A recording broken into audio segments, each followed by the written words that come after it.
Guys, আসসালামু আলাইকুম। আর আমি এখন দেখছি আমার বান্ধবীর রাগ ভাঙাতে। তো দুদিন আমার বান্ধবী আমার সাথে কোনো কথাবার্তা কিছু বলে না। থাক, আর কি কথা বাদ দাও, চলো যাই। গেলাম রিক্সা, চলে গেলাম বাজারে। And কি করার, রিক্সা থেকে নেমে আবার এখন সিএনজিতে উঠতে হবে। চলো, ফাইনালি উঠে গেলাম।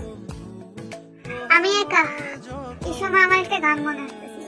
চুমকি চলেছে একা পথে, বান্ধবী রাগ করেছে রাগ ভাঙাতে। চলো যাই। আর এখানকার প্লেসগুলো মাশাআল্লাহ অনেক সুন্দর ছিল।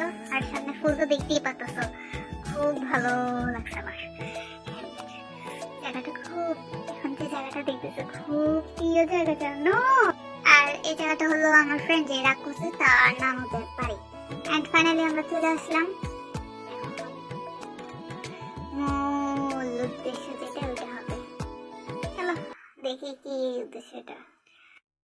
ফুল, ইয়েস, আমার বান্ধবীর অনেক ফেভারিট জিনিস। এন্ড আমার রাগ ভাঙাতে তো এটা মূল, আমার দরকারি। বান্ধবী অনেক রাগ করছে, দুদিন আমার সাথে কথা বলে না।